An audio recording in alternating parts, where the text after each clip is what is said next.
I have two excellent guests to guide us through to be our discussions. I will start with Mr. Daniel Bagge, who is the cyber attaché to the United States and Canada from the I need to get the name right, from the National Cyber and Information Security Agency of the Czech Republic. He is based here in Washington, D.C. Good morning to you, Daniel.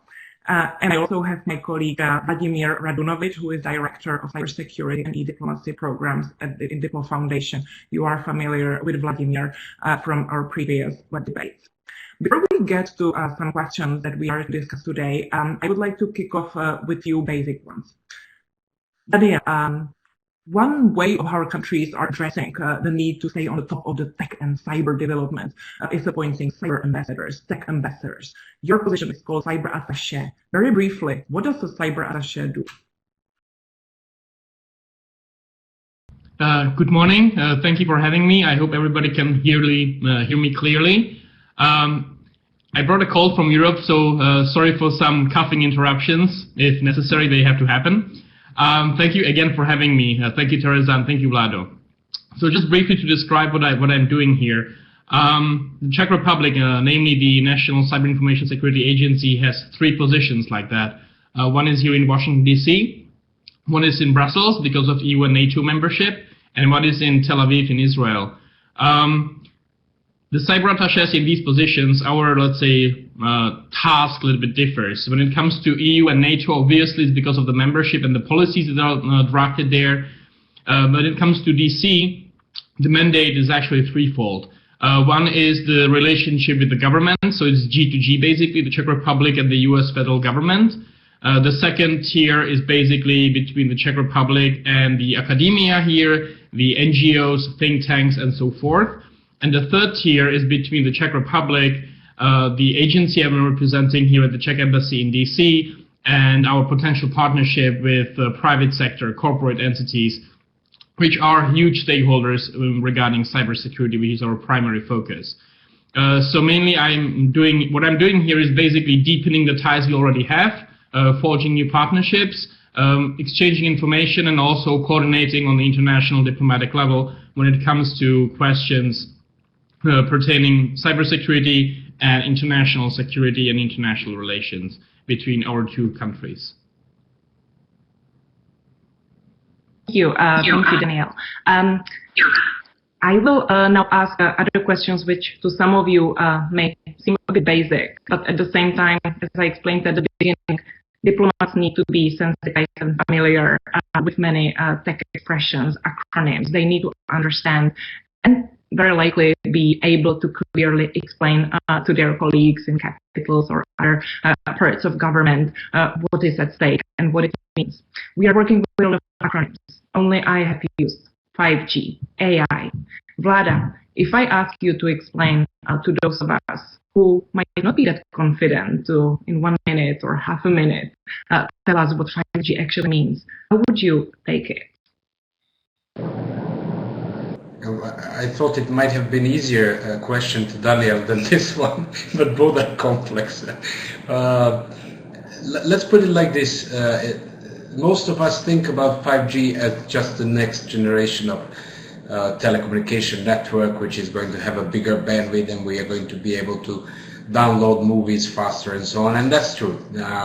For those that deal a little bit with the measures of the broadband, the 5G will have 10 gigabits per second connections compared to what we have today. We have about 50 megabits per second. It's order of magnitude more of a bandwidth. And they say it's going to take 3.6 seconds to download full movie. Wow, that's important. So in that sense, yes, but 5G brings something strategically and essentially different, and that's actually the latency of the travel of packages. That means that we are going to be able not just to receive the information in, let's say, the real time, but also to send it, and that's particularly important for controlling the systems. If you need to receive an information from a sensor, let's say a temperature, it can be with a bit of delay. But if you need to command the device based on that, what you received, for instance, to shut down the the air conditioner or something, it needs to be real time. That's something that current networks cannot do. 5G will be. So what's the point? The point is that we'll be able to put all the smart devices together, smart car control systems of the traffic, smart cities, and all of that together. The Internet of Things will basically be able to function based on 5G network. It can't function really today. So today, even if we put the Internet of Things devices together, we are not really going to be able to control them and have this smart environment at the moment.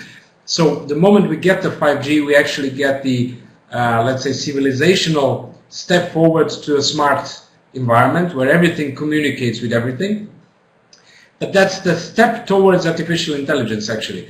Because in order to have AI, we need to have a bunch of data based on which AI can learn.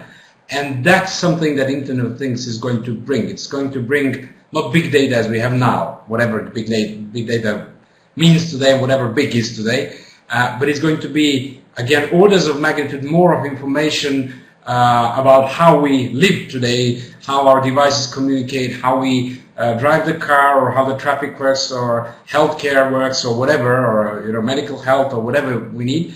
There will be piles of data that can enable artificial intelligence. So if you look at 5G, you're actually looking at the race towards Internet of Things, and ultimately to the race to who's going to lead with artificial intelligence. I don't know if that helped, but we can deepen it throughout discussion in the next steps. Thank you, Vlada. That was certainly useful. And anybody, please stop us anytime and ask any questions that might be deemed basic by others. Definitely not in my case. So thank you for that. And that is actually a very good intro to the kind of first block of our debate. You have explained how important 5G is for AI. We also know that discussing all these technologies, the security aspect comes in. Let's look at the case of Huawei.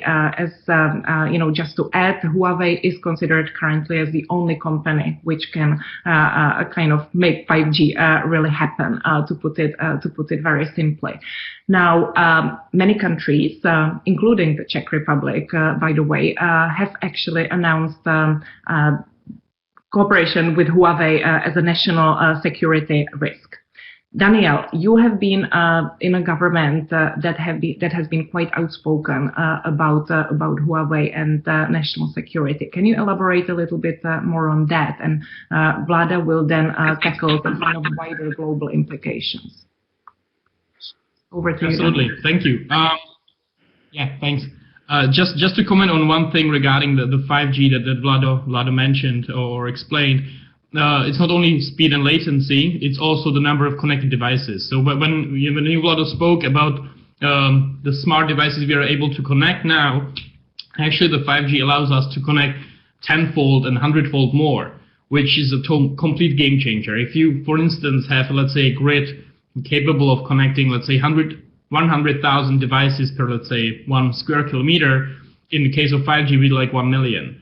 And that gives you a lot of potential for data, for training AI or machine learning, but also gives you a lot of, let's say, vectors you would like to acquire as a potential, bad actor. Which brings me to the discussion regarding Huawei. I have to make one distinction here. Yes, there is said in the public domain that Huawei is basically the only company that's able to provide the 5G and so forth. That's not actually true. The fact is that this is a very elaborate PR campaign. It's public relations. It's making money and business, no problem. However, there are other companies that are capable of building 5G networks, and those are Ericsson, Nokia, Samsung, and those companies are already being used around the globe. For instance, in South Korea, it's Samsung. In the United States, it's Ericsson and Nokia, and so forth. So we have to be really careful in distinguishing when we are speaking about technology and diplomacy, what kind of inputs we bring into the discussion, if it's not only technical based, which is really hard for some people, or when it's just, let's say, PR battles between competitors on the market. It's very difficult not to be fooled today. When it comes to the security aspect, Thank you for that. Yeah, the Czech government has been very outspoken about that. I can tell you that what we did in December last year with the warning, which is a legally binding activity to all of our constituency back home, considering critical information infrastructure in private and governmental hands, it was basically the result of a 2 years work analysis. We worked over 2 years, I can say, on analyzing the potential impacts of 5G, of analyzing the potential actors on the market, analyzing the, let's say, strategic behavior of certain actors coming from People's Republic of China, of let's say, the companies there. The warning was not only about Huawei and about Huawei, it was also about ZTE, which is kind of, let's say, pushed out of the media frenzy now. But I can tell you that the reason why we did it was because we felt at the time that we have critical mass of information, which basically we are legally obliged then to step in. But it was also, let's say, a push towards the telco operators back home, and also signaling to Europe and the larger community that we are very uncomfortable with certain activities that these entities are conducting. And it might have a debilitating effect in the future. We are not speaking about, let's say, shutting down the entire network or stuff like that. It's very, let's say, far-reaching examples. But we are speaking about simple security and, let's say, if you can trust the network enough to have it implemented.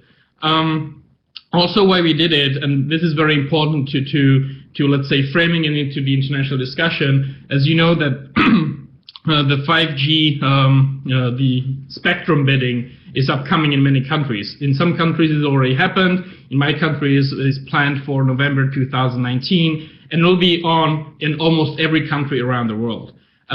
What we did was basically to give a heads up to the telco operators almost a year ahead of the bidding itself, telling them that as a national security authority on cyber security, we are not comfortable with this kind of technology or with this, let's say, vendors.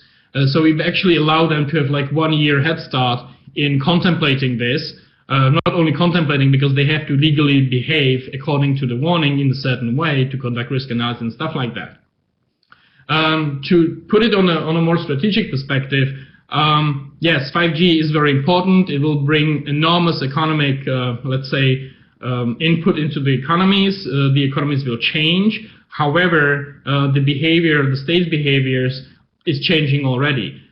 It's not only about 5G, it's about the technological superiority. Already in the 80s, late 70s and 80s, governments and countries started to realize that all of our activities, I mean societal, governmental, public domain activities, are transferring from the physical domain to the digital one, or they will be transferred because of efficiency, cost, mainly efficiency.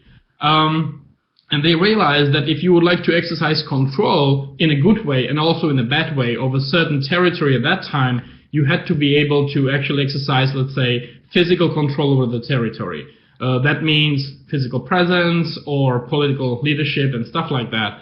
However, with the transfer to digital infrastructure of your societal and governmental activities, all you need is basically to be able to control the infrastructure. Because who is in possession of control of the digital infrastructure basically possesses the vitals of the government.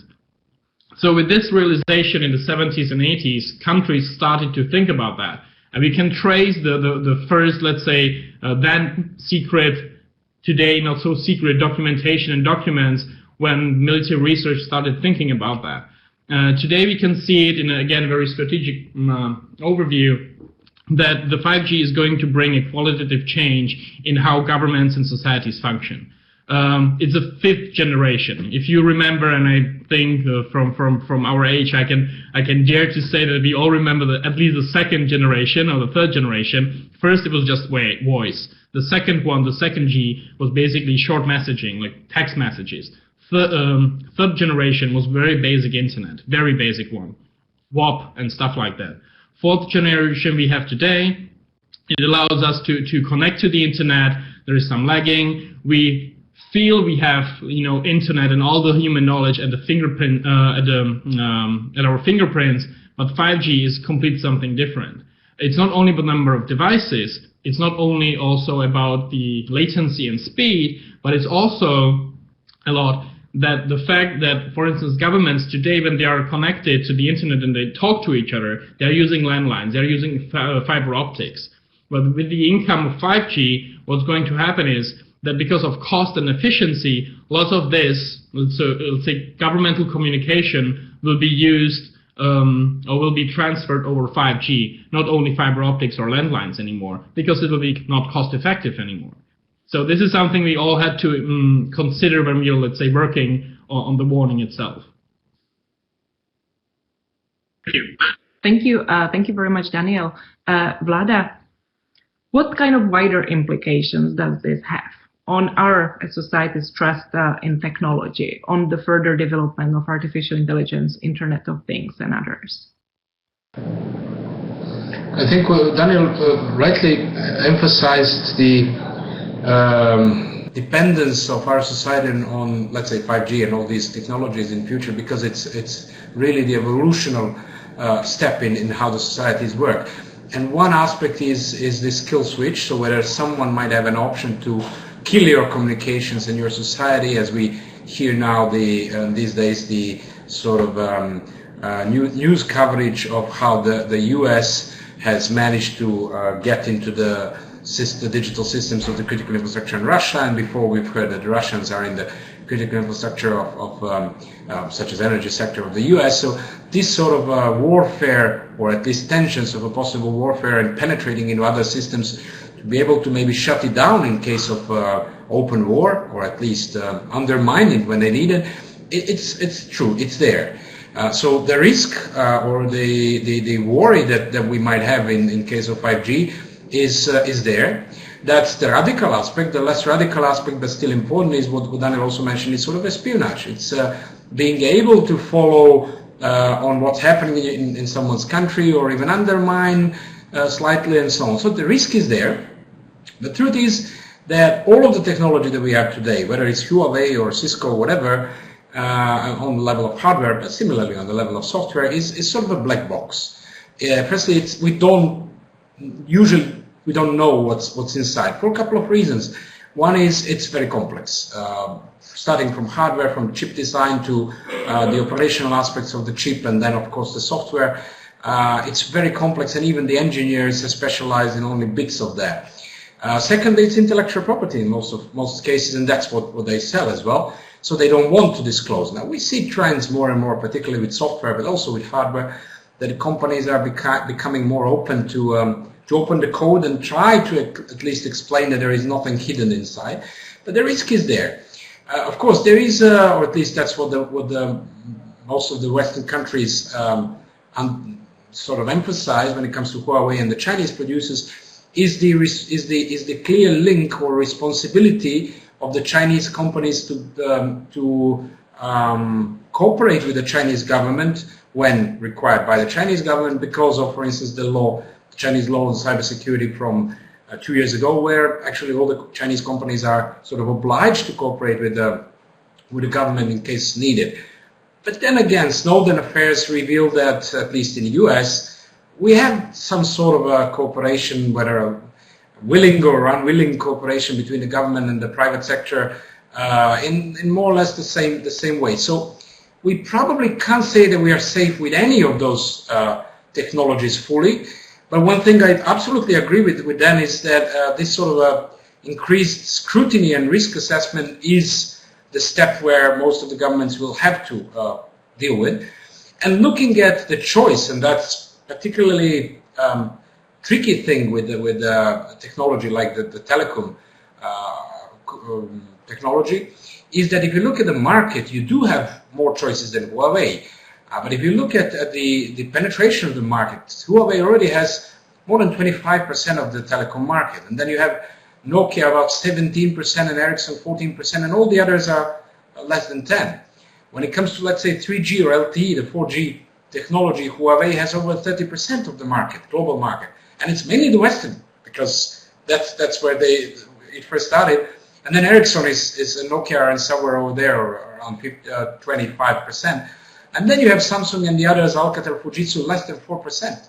So there is a choice, but on the other hand, the development of the telecommunications already made some sort of a market there. Now, interestingly, if you want to change something now in the network, and that was the main dilemma of the UK, for instance, if you want to now think about kicking Huawei for valid reason or not out, it's absolutely not that simple, because your existing telecommunication network already depends much to a large extent to Huawei and all the others. It's usually the mix.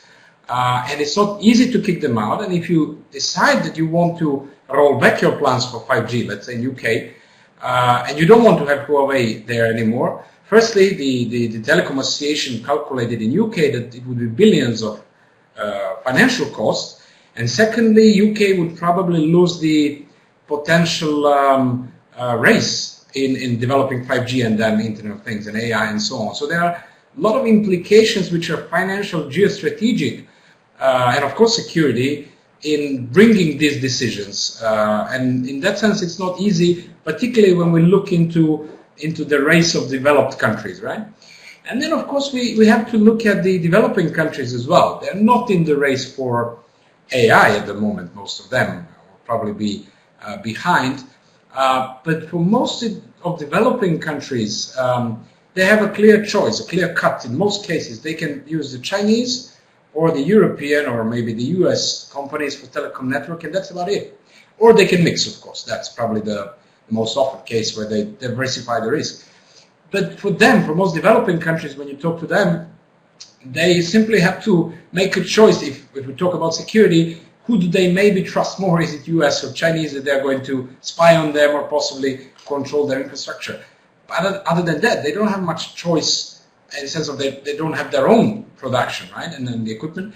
And in those cases, it's actually the quality and the costs of the equipment or whatever, in this case, telecom infrastructure, which decides. To be honest, for most of the telecom colleagues that I've spoke to, they find the quality of all the solutions on more or less the same level, and the Huawei is definitely advancing in that sense, while the price is even there. And to conclude, in this particular case of Huawei, even if Huawei would be sort of banned in most of the countries, Ericsson and Nokia themselves said that probably they wouldn't be able to make up for the lack of Huawei in the market, because that's a huge demand. So in a way, even they don't see that this sort of kicking out one of the players, it could disturb the whole market, right? It's not that easy. That just shows the complexity. But back to security, security needs to be one of the clear parameters in this calculation of financial costs, geostrategic interests, and then security. We need that as well. Vlada, also for bringing in the perspective for developing countries which face totally different or additional challenge in this very messy situation, to put it that way.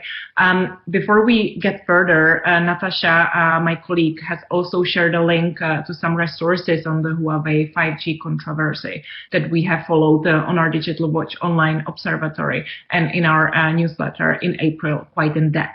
So feel free to use the link that is in the chat room. Now, you have kind of, and please do not hesitate to ask any questions if there are at this moment or any time later. Now, Vlada, you have kind of already started talking about it, but let's talk explicitly about trade and technology. Trade is about technology. Trade is about hardware, software, data flows in particular. Trade wars are based on digital technology. Now, what disruptions, all these bans, can you elaborate a bit more on what disruptions this can bring to supply chain, to the fragmentation of the tech industry and similar? My take, at least, on firstly this sort of a battle over Huawei. Again, regardless of the facts when it comes to security, which are probably in some cases undoubted that there are security risks, and then from the aftermath from the U.S. ban on the export of U.S. technology and intellectual property to Chinese producers, is that we are seeing something, well, we could probably expect, but we are seeing it clearly and tangibly now, that politics plays important role in this sort of an open trade or joint development of technologies that we have seen in the last couple of decades. The reason why we saw such an advance in particularly chip industry, but not only that, in hardware, but also in software, was that there was a global effort. It was a lot of, if we talk about chip industry, a lot of the worldwide institutions and experts working together on a global level with some sort of a global projects and finances to actually focus on different parts of this supply chain when it comes to hardware and also on software. And each of the institutions, experts, or companies have specialized in some parts of this supply chain. And now you actually see that politics can simply break that chain and say, okay, from now on, we're not going to have US intellectual property being used by Chinese. For instance, that's just one example which we are seeing in the past days. We could see the vice versa as well. And then we see that actually the supply chain is breaking. And what the consequence could be is that the Chinese now say, okay, that means we're not working together on building technology anymore. So we have to get back to us and try to develop as much as we can in-house.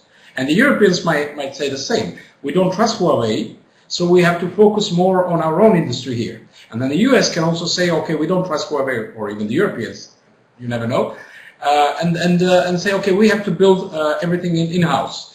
So when everyone starts building in-house the new technology, particularly complex technologies like hardware and chip industry, software is a little bit different. Then you have the fragmentation of the market, or as we discussed yesterday, possibly balkanization, the term that I don't like, but I would call it fragmentation of the market, which basically fragments the efforts and the investments in the progress of the development of technologies, which could ultimately slow down the technological development that we're seeing, or at least the implementation of technological development that we're seeing. I can get back to that later, why I think it might not be that bad, actually. But that might be one of the consequences. So breaking the trust in this global efforts in developing technologies is a serious consequence, again, reasonable, with good ground in that, both security and trade and so on. But that might be a consequence which we could see and which could sort of stop or slow down the pace of technological development and overall technological trade and deteriorate the digital or the trade relations on diplomatic level. Thank you, Vladimir. I will now go to Daniel to react and also bring in the diplomatic or geopolitical perspectives, if you wish, if possible, and then we will get to 2 questions from our YouTube channel. Daniel? Thank you, Teresa. Thank you, Lada. If I may roll back a little bit, yes, of course, all technologies are vulnerable on the hardware level, on the software level. That's no question about that. Now, the question is whether the technologies are vulnerable by design or by accident, and how much the vendors are willing to fix that if it's found by security researchers from academia, the corporate world, or whatsoever. Also, the other question is what is the underlying motive? If the company, and I'm not naming anyone now, we can be speaking about Cisco, about Huawei, or ZTE, or IBM, I don't really care now. Now, the question is whether the company is profit-oriented or whether there is like a larger motive behind it. It's not actually profit-oriented. It's not like a private company. There are numerous examples and proof that Huawei is not a normal company. The shareholders are virtually non-existent. The main shareholder is the PRC, the People's Republic of China. They have been fighting back with some legal analysis that has proven to be not valid at all. But just what I want to say, the main issue here is not the quality of the technology, but the trust what we entrust to the technology we are using. So, for instance, yes, if I use a Western-based or Western-manufactured technology, yes, there are same risks as in any other case. Sorry, and I have to do the proper risk assessment. I have to securitize my network and everything. However, then there is the geopolitical implication. Of course, technologies are being used by intelligence agencies. They're looking for backdoors. They're abusing it, and so forth. This is the world we live in. But the other question is whether I would like to happen to be in a vendor lock-in, for instance. And if I go with one company that provides the whole solution from the base station to the cell phone, and I don't have the in-house capacity, or I don't even do the diversification of the technology in my house when I'm building the infrastructure, I'm completely reliant on that vendor. And this is really bad. We're not like trying to scare people. Let's say, hey, if you have this technology, you will be spied upon and they will turn off your power grid and stuff like that. This is a very extreme example, but it has to be taken into consideration, as Vlada correctly pointed out. The question is, if I'm in a vendor lock-in, I'm basically able to be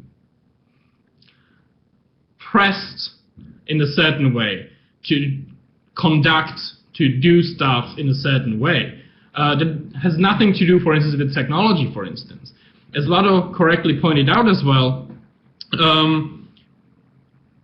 if you, okay, how to put it gently, the technology you basically use defines your behavior in a way that diplomats are not ready for. I'm not speaking about like somebody reading your emails, but I will give you an example with the energy mix of Central and Eastern Europe, for instance. Instead of being, let's say, dependable on one energy source of, let's say, oil from the East, Central and Eastern Europe decided years ago to have a diversification of the energy mix. For a simple reason, not to be dependent on one vendor or one supplier. And this is the same case, how companies and governments should look also on the technological vendors.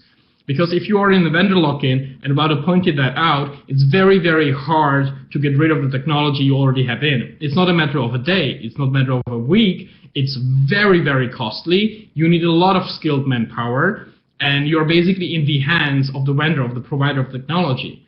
So once you're in, you're basically trapped for a very, very long time, because then you have to have the appetite from the corporate world to reinvest, and you have to also have the political appetite to be able to sustain the increase of cost of services to your voters. It's that simple. If you find out 5 years after implementation of a specific technology that the specific technology is somehow flawed and abused against your national security interests, you have to get rid of it. Are you willing, as an elected politician, to do that? Because it will definitely increase the costs of the services of your voters. It's a very powerful political tool, and we have to be thinking in that way as well. So the main word around all of this is trust. Of course, as I mentioned previously, technologies come in flawed, but we have to work with that. However, I have not seen in the charter of some other companies explicitly said that they have to work or they are obliged legally to do what companies and corporate entities from People's Republic of China are obliged to. It's not only the cybersecurity law, it's numerous numbers of laws over the years. And the fun fact is basically that this was the practice in past as well. By codifying it in law, they basically just made it, tangible for us to point a finger to it. It's very easy for us now to say, hey, we can go public with that issue. We couldn't do that in past because it was the practice, everybody knew it, but it's very hard to present evidence to the general public and the politicians and the diplomatic world. Now it's very easy. The other thing that's mainly overlooked when it comes to national security and technological discussions is also the question of values. I don't want to dive really deep into that, but it also concerns the developing world. As you said, technology provides us with immense opportunities, but it also allows us to gain extreme amounts of data. And these extreme amounts of data is allowing other countries to benefit when it comes to AI and ML, machine learning, for instance, by just transferring the data. The question also is what kind of, let's say, usage of these data is done in the target countries. Of course, the most simple example is face recognition, for instance. Face recognition software is being used in Las Vegas casinos because of gamblers. It's being used for border control at airports and stuff like that. But it has an unbelievable impact on, let's say, societal security, or let's say human security in big cities and so forth. And we can see stuff happening in PRC already when facial recognition technology is being used for not so, let's say, good uses, as we would say, in Central and Eastern Europe. So this is what concerns us as well. It's not only about the hardware and the software, but also where the data from these, let's say, applications go and how they are used afterwards. Of course, you can again say, well, you are being recorded all around the world, and there have been cases when Microsoft actually took down a whole facial recognition library recently because of, privacy concerns. This is the way how, let's say, responsibility of corporations should look like. If there is enough pressure from the public opinion and from the NGOs and think tanks, well, they take it down. So people who have not consented with using their faces in facial recognition, let's say, technology and machine learning is not okay, they take it down.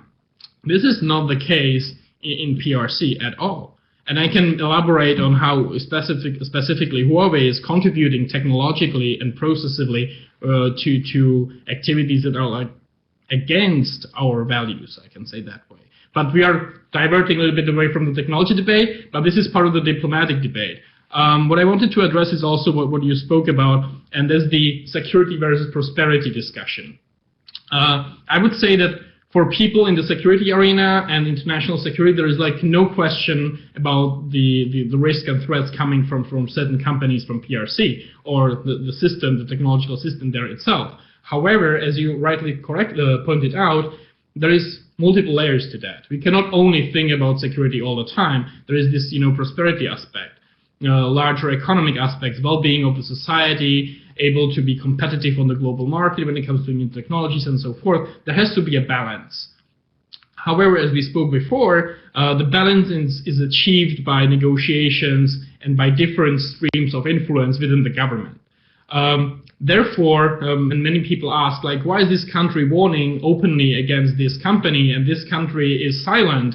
That doesn't necessarily mean they don't share the concern. It just means the discussion flows differently. They do different steps, or they have recognized that the prosperity aspect is more important to them than the security one, which is a complete varied calculus in their perspective. It's their sovereign decision to say, hey, we prefer prosperity over security. I can argue with that personally and professionally, but it's their sovereign decision.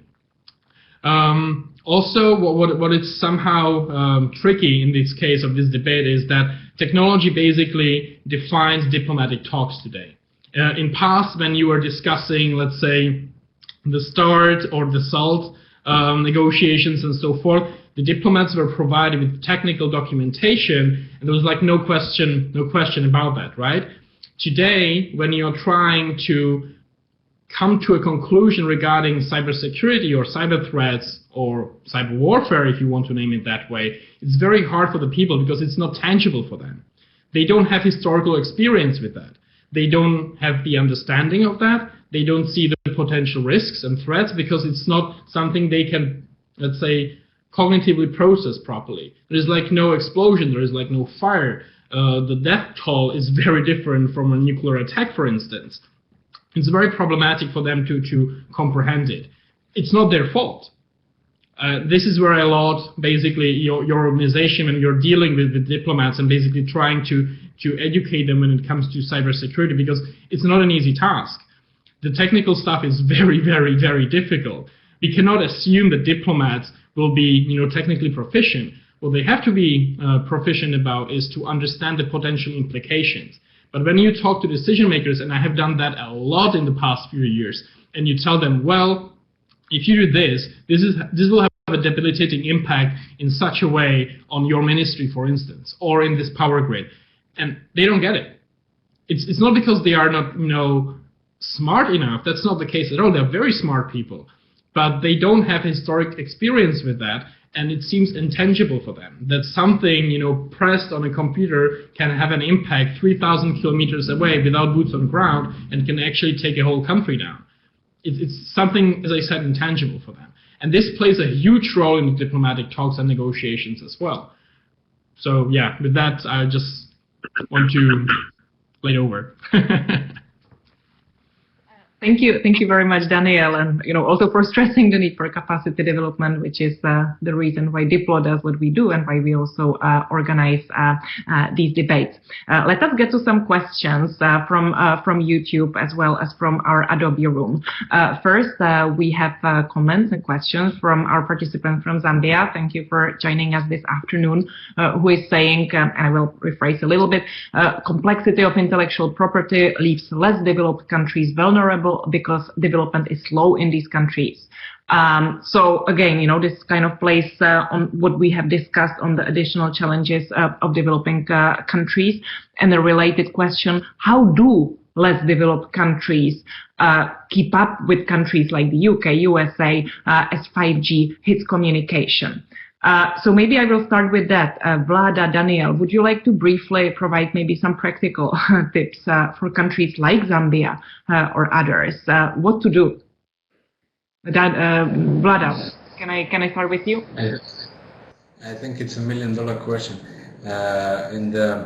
When it comes to intellectual property, that's true. I mean, developing countries, and I come from one. I'm based in Serbia. Well, transition countries to some extent now, but anyhow, as we discussed previously, we are dependent on others, particularly in technology development. We're dependent on others' intellectual property, and it's mainly the US one because they have the culture of protecting the intellectual property with trademarks and copyrights and all of that. It's not such a culture in developing countries and so on, which probably raises this issue also as a sort of political and diplomatic issue that we should work on that. I know definitely that many developing countries, I know for Serbia, have a lot of high-level experts and scientists, researchers, which have been working around the world in US institutions, in China and Russia, everywhere. So we do bear bits of this knowledge and intellectual property, if you wish, the global intellectual property on technology development, but we never actually try to get legally part of that and protect that in order to be able to maybe gamble better and trade with and political debate. Another question is the scrutiny or the complexity of being able to explore the security of the technologies and understand these developments. And again, I don't think it's on the level of experts. I'm sure in Zambia, I know you do have people which are involved in cybersecurity, which understands the risk. My major, the major obstacle, I think, is actually the political understanding of that, and everything that actually Dan talked about is understanding on a political level why this is important, how complex that is, and that you should start dealing with that on diplomatic and geopolitical level. And that's the main problem of developing countries, that we rarely don't think about the digital aspects of diplomacy or digital aspects of the agenda of international relations, because it's digital, it's something that's in developed countries, we don't know anything about it. It's not true. We have people which we can use, we have people around the world, so that's probably the only tip I can give, but it's hard to do, is actually raise the awareness on the political and diplomatic level to get involved in all these questions and start dealing with that. At least something, Vlada. Thank you. Daniel, any tips and tricks? I just want to say, like, we have to crawl out of the box of thinking that we are somehow having the crown of a developed country when it comes to technology. We have been doing, my agency where I'm working, we have been doing some projects in Africa with the African Union and in Botswana and so forth. I can tell you the people there are very, very smart, and the technology development there goes along with the circumstances and the conditions they have. So for instance, our, let's say, steps, I will give you an example of internet banking, for instance. In our case, we had an infrastructure and a culture of desktops, right? So the first internet banking we were using was through certifications on our personal computers, because we had a culture of having a desktop in each household, basically, in Europe. Let's put it this way. In Africa, there was like no such thing. There was like no desktop in every household. There's like no infrastructure. You can just like, there's like no socket in almost every street you can tap into and be connected. So what happened there? The commercial aspect and the technology development evolved in a way that when we came to some African countries, their cell phone coverage and their, let's say, services provided over telco companies to their cell phones was in many cases more advanced than it was in Europe. I kid you not. For instance, the internet banking, they had to find a way how to get the services to the ordinary customers. So they have SMS banking, for instance. Then the whole internet basically came to their smartphones. There was like no middle step when it came to desktops.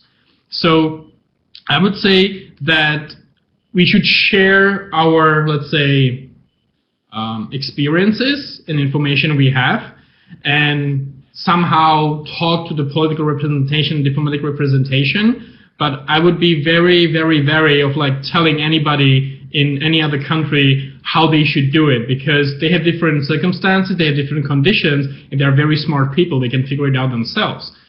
Going back to figuring out by themselves, yes, the case is that in many countries, the infrastructure projects coming in, I mean, not only the Belt and Road, but also digital infrastructure stuff is being handed over basically on a silver plate. We know now through certain studies from different countries, I mean from Southeast Asia, Europe, and so forth, that some of those are basically like death threats. I would say that this is more about the political and diplomatic level. It's not about the technological level at all, not at all. But what I would also want to say and basically do a pitch here for our agency is that there was a big 5G security conference in Prague in May. And one of the results was the Prague proposals, which basically outlines areas of interest that a government or an entity, corporate entity, should be interested in and should have a look at if they are considering building a 5G or a telco network. It's country agnostic, it's not vendor specific, it's just setting out an outline of what you should be concerned about when you're building it from a technical, process, stuffing, legal standpoint. That said, it's open source, you can check it out on the website of the MFA, so I would like welcome people here in the chat to look at it. But we are doing another step now. And this is something that some of the countries present here at the event might be interested. We are preparing basically a set of tools. I would say, I would call it calculators or screwdrivers.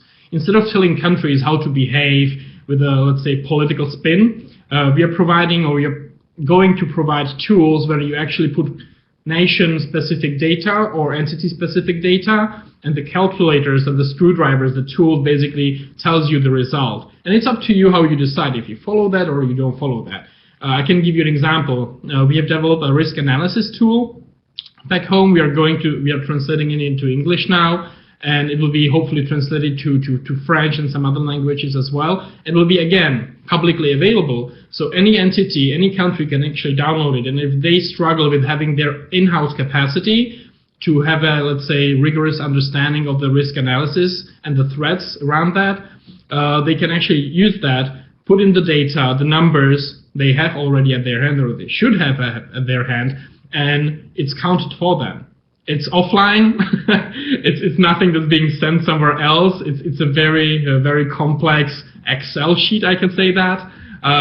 So it's completely safe. You can do it offsite and offline to address some concerns. But this is the way how we see the cooperation should be done. Instead of coming in and banging on the doors and like making threats, if you use that, we will not talk to you and stuff like that. Or instead of like, hey, if you don't buy from us, there will be consequences. We are going to offer our information, what we have, and our know-how and tools that can be used to reach the same conclusion or not. It's really up to them. We still respect the sovereignty of the decision-making there. So. Thank you, Daniel, and sorry that I will now need to prompt you for a bit briefer replies because our time will be up in a few minutes. But thank you for providing this additional practical tip for other countries that comes from the Czech Republic. Now, I will merge other questions in one because I think all of them are basically aiming in the direction with all that is happening. Can Huawei actually survive? Can the ban, and we will get later to the fact that it's kind of shaken the ban a little bit, can it kill the company? Daniel, Vlada, very briefly. Yes, it can, but I don't think it will happen.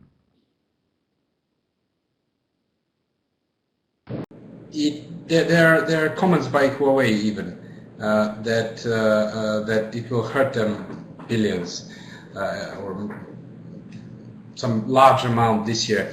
But I agree with that. Probably it won't. There are a couple of things they can do quite quickly, which is software development and these sort of things. There are parts of chip development, chip design that they can probably reach in the next 3 to 5 years. There are complex aspects of chip architecture which are unique around the world, and they might have more. They might need more time to come up to that. But you know how we say here, if something doesn't kill you, you get stronger. So they might actually get stronger as with all of that. We'll see. You, Daniel and Vlada, and feel free to elaborate more in the chat if you wish. There was also a sub question basically on who should be held accountable if kind of it is proven that Huawei is kind of not behaving as correctly as we would expect. Now, last question that I would like to ask both of you is, what will happen in the future? What can we expect? Again, bring it back to the link of technology and diplomacy. As you know, there has been a very recent development in the last few days with kind of the US ban on Huawei being kind of reverted, though only verbally. What is coming up? Vlada, I will start with you. Well, we've seen the new development that the US and the Chinese have agreed. The US president has agreed to withdraw the ban or cancel it at the moment. So again, we see this as a geopolitical game.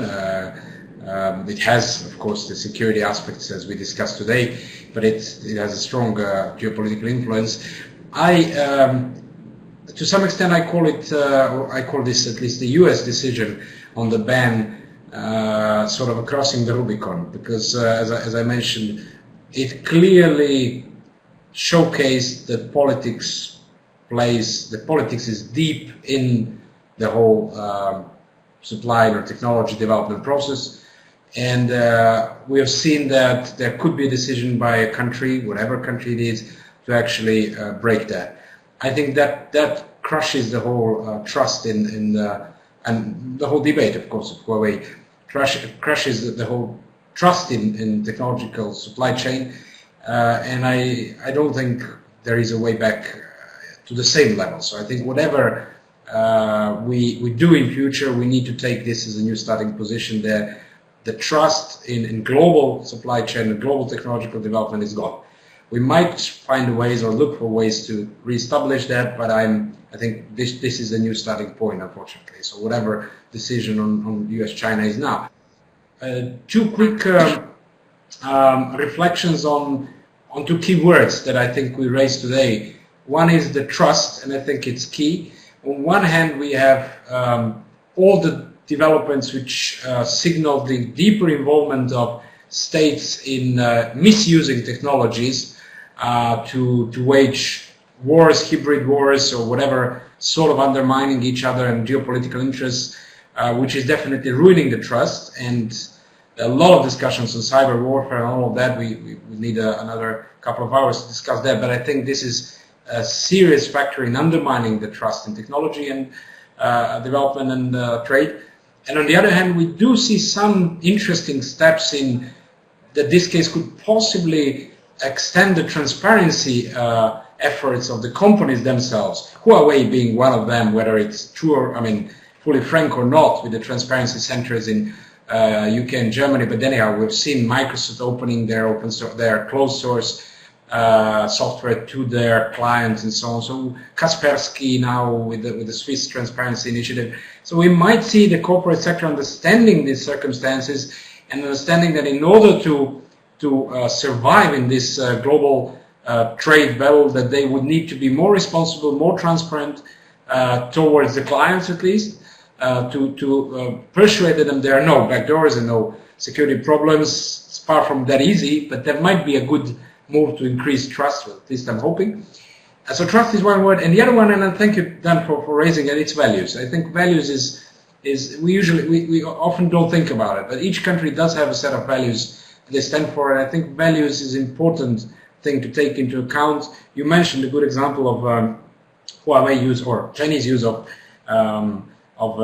facial recognition. I live in Serbia, and we have the same thing happening now with Huawei technology being set for facial recognition, which crosses some bits of values, at least of the local ones, on privacy. So values are really, really important. I think I can close this, wrap this. Ada and Daniel, some last outlooks for the future from you. Sorry, just a couple of comments.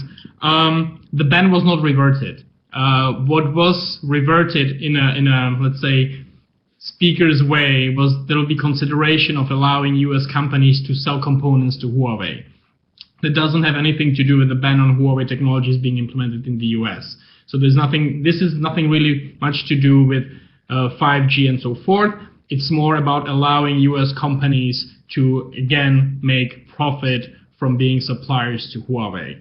And I think there will be still a lot of discussion regarding that in Washington, D.C. here. Secondly, I would like to say that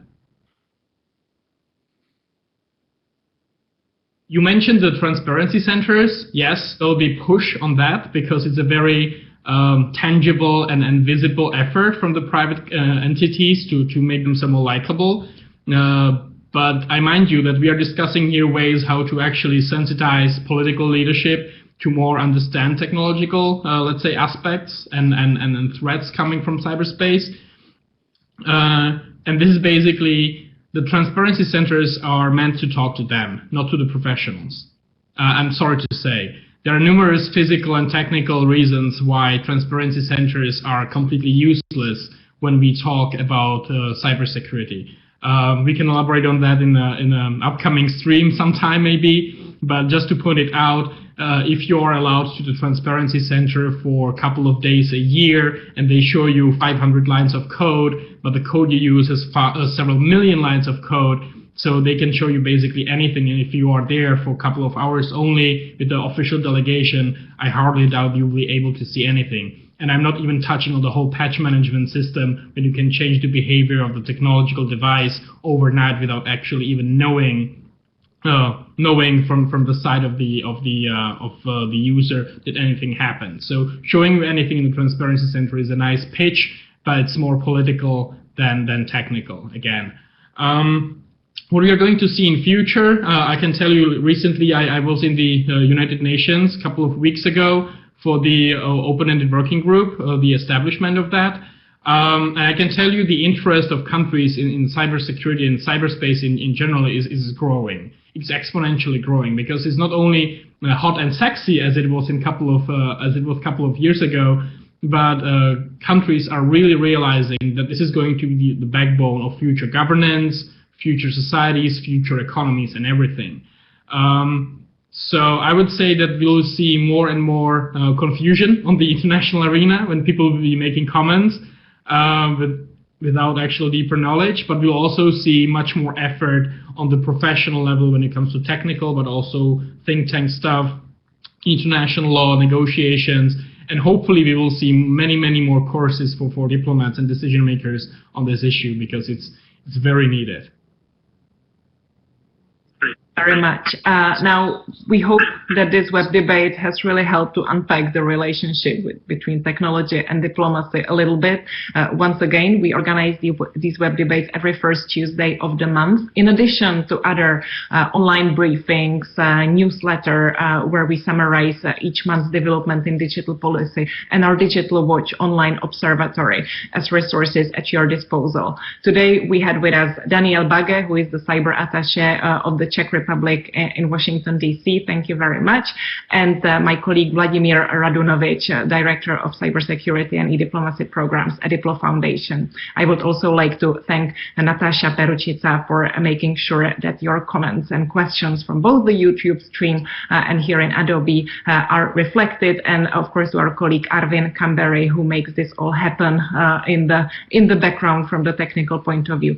Thank you very much. Good morning from Washington, D.C. Good afternoon from Europe, and have a good rest of the day, and see you soon. Bye-bye. Thank you. Have a good day. Bye.